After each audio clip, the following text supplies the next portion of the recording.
Sir ఇందాక chairman గారు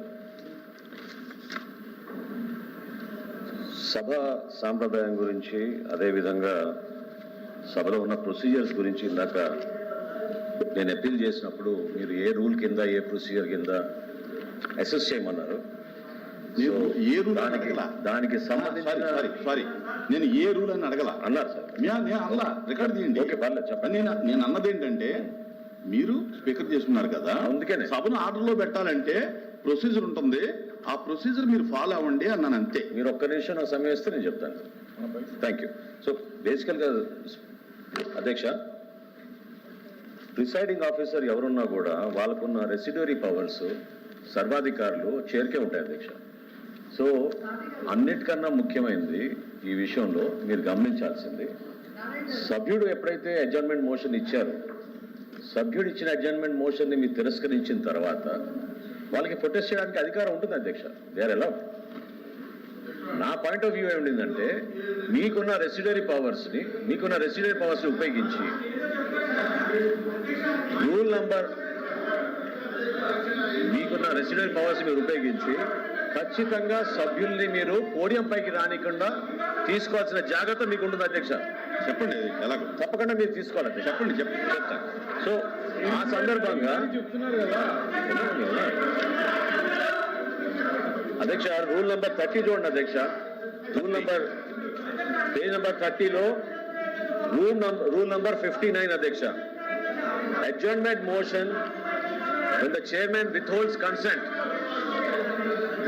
before the house and once the chairman has given his సభ గురించి మాట్లాడుతున్నాం మీరు కూర్చోండి, సభ మర్యాదల గురించి మాట్లాడుతున్నాం మీరు కూర్చోండి. వన్స్ ద చైర్మన్ అధ్యక్ష ఒక్క నిమిషం please refer to rule number 59 అధ్యక్ష. Subsection 2 when the chairman has withheld consent of the matter being raised before the house, and in that case it shall be communicated to the member for the reasons thereof Adhyaksha. The supreme powers is your Adhyaksha. Why you have rejected the adjournment motion is within your ambit Adhyaksha. The point ఏంటంటే ఆ supreme అథారిటీని వాళ్ళు question చేస్తూ మీ podium దగ్గరకు వస్తున్నారు. Podium దగ్గర రావడమే కాకుండా మీ టేబుల్ని వాళ్ళు వాడుతున్నారు అధ్యక్ష. అది కరెక్ట్ కాదు అధ్యక్ష, అది కరెక్ట్ కాదు. నేనేమంటానంటే maintenance of order in the house is the primary responsibility of chair అధ్యక్ష. You have to help, we all have to help you, assist you in maintaining the order of the house. So disciplinary powers గురించి మీరు చెప్పినప్పుడు అధ్యక్ష నేను చెప్పేది ఏంటంటే, ఒక్క నిమిషం అధ్యక్ష, కాల్ అండ్ షెడ్ అని మీరు రెఫర్ చేయండి అధ్యక్ష. 127 call and shed page number 127 అధ్యక్ష. Once the chair has come to the conclusion that there is disorder in the house by the member coming into the well, abusing the rules of the house, the chair can name the member. If you name the member should withdraw from the podium, go back to his chair Adhyaksha.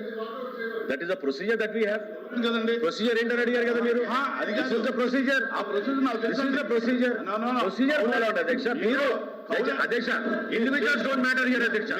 అధ్యక్ష, individuals don't matter here. ఒక్క నిమిషం మీరు ఒక్క నిమిషం మీరు individuals don't matter అధ్యక్ష. మీరు institution మీరు కౌలన్ సగ్దర్ తీసుకొచ్చి, కౌలన్ సగ్దర్ కూడా ఎవరో ఒక పెద్ద మనిషి ఇచ్చినటువంటి సూచనలు మాత్రమే వినండి. నేను క్లియర్ గా చెప్పాను, చైర్ లోంచి మీరు కింద కూర్చోమని చెప్పాను, కిందకి వెళ్ళండి, మీరు సీట్లోకి వెళ్ళమని చెప్పాను. మీరు అదే చెప్తున్నారు, రిపీట్ తిప్పి అదే చెప్తున్నారు తప్ప మీరు కొత్తది ఏం చెప్పట్లా. చెప్పండి, మీరు వాళ్ళు పోడియం దగ్గరికి వాళ్ళు అలౌ చేసే విధంగా, వాళ్ళు పోడియం దగ్గరికి అలౌ చేసే విధంగా మెంబర్స్ పోడియం ని వాళ్ళు డిస్టర్బ్ చేసి ఏం చేయాలి, వాళ్ళ టేబుల్ ని కొట్టే ప్రొసీజర్ ఉంది. ఆ ప్రొసీజర్ ని గవర్నమెంట్ ఫాలో అవ్వండి, నాకు అభ్యంతరం లేదు. Me you name the member అధ్యక్ష. You name the member, we follow the procedure. You name the member, Adhyaksha. When you feel that they have disrespected the house, you name the member. You name the member, Adhyaksha. Okay, please. LVP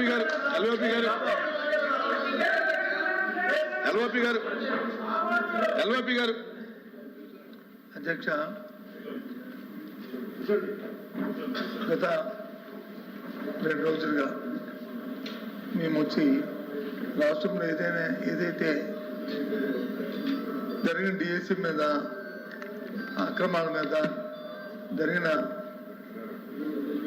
బేరసారాల మీద చర్చించాలని అడిగాం.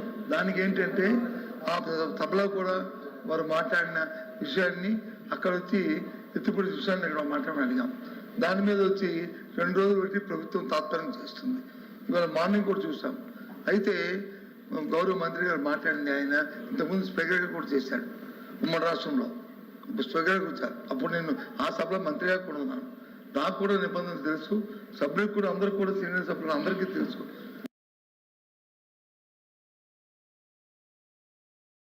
నిబంధనలు ఒకరికే వర్తించు అధ్యక్ష, ఇద్దరికి వర్తిస్తాయి. Judge బెంచీకి వర్తిస్తాయి, ఇతర అపోజిషన్ బెంచీకి వర్తిస్తాయి నిబంధనలు. ఆ నిబంధనల ప్రకారమే తమరు వచ్చి మీద దాని నుంచి చేస్తారు. కానీ మీకు ఎక్కడైనా చిన్న పొరపాటు జరిగితే, లేకపోతే చిన్న అసత్వం జరిగితే, లేదంటే చెప్పొచ్చు. కానీ మీకు అతను వచ్చి హితబోధన చేసి పాఠాలు చెప్పే రీతిలో మంత్రి గారు వచ్చి చాలా ఈ కార్యక్రమం చాలా నేను చాలాసార్లు చూశాను. మంత్రి గారు మా తాలూకా దీన్ని చాలాసార్లు చూశాను. కానీ దయచేసి ఇది సాంప్రదాయం కాదు. మీరు స్పీకర్గా ఉన్నప్పుడు జరిగిన ఇవన్నీ కూడా జరిగినాయి, అలా జరిగాయని ఇప్పుడు జరగాలని కోరుకోము. కానీ సభ్యుతాలకు ఆవేదన కూడా స్పీకర్ గారు చైర్మన్ గారు సీట్లో చైర్మన్ గారు మీరు కన్సల్ట్ తీసుకోవాలి. కన్సల్ట్ తీసుకొని ఆ కార్యక్రమం చేయాలి. మా డిమాండ్ ఒకటే, మేము చేయమని అడుగుతున్నాం. బయట చెప్తున్నారు, అక్కడ ఏం చెప్పారు, ఇంట కానీ బయట కానీ రోడ్డు మీద కానీ ఎక్కడైనా సరే దాని గురించి చర్చిస్తూ ఉన్నారు. చర్చమని అడుగుతున్నాం. మేము అంతగా చెప్పలేదు. స్పీకర్ గారికి వచ్చి తరం చేస్తూ స్పీకర్ గారికి చైర్మన్ గారికి వచ్చి మీరు వచ్చి పాఠాలు చెప్పడం అనేది చాలా శోచనీయం అధ్యక్ష. దీన్ని పూర్తిగా మీకు అనుసరణ నిబంధనల ప్రకారం జరగాలని కోరుకుంటున్నాం. మేము పూర్తిగా కూడా సహకరిస్తున్నాము.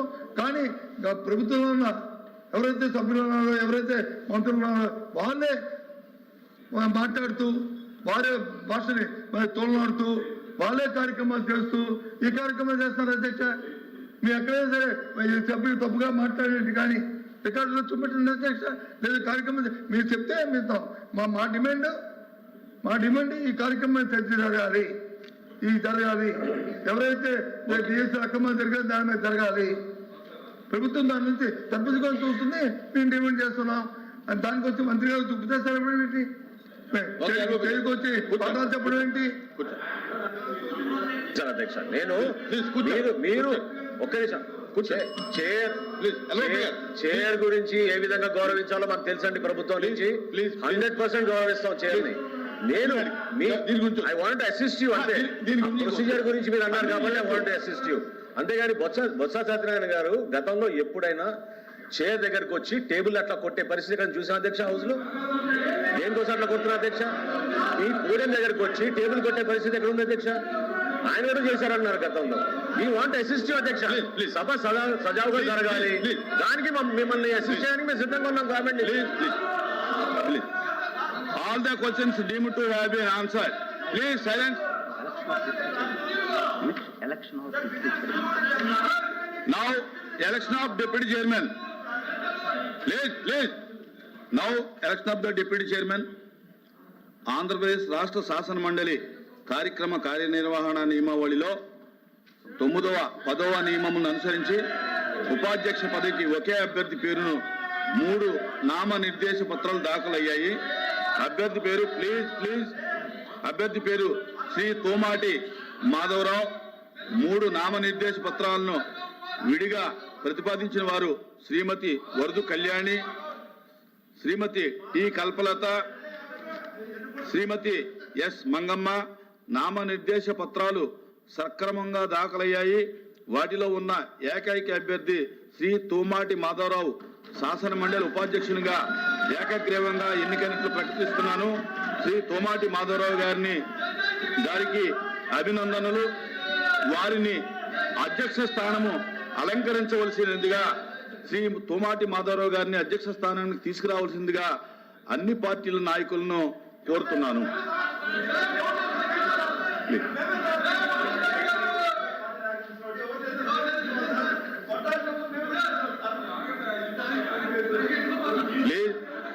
దయచేసి అన్ని పార్టీల నాయకులు ఉంటే మంచిది.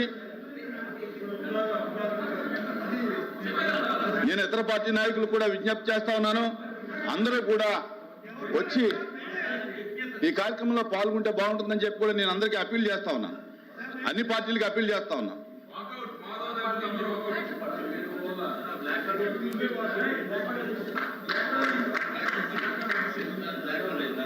ఈ కార్యక్రమాన్ని ఏకగ్రీవంగా జరగటానికి సహకరించినటువంటి అన్ని పార్టీల యొక్క మెంబర్స్కి కూడా నేను ధన్యవాదాలు తెలియజేసుకుంటాను. Please welcome. ఇది అవమానమే సార్.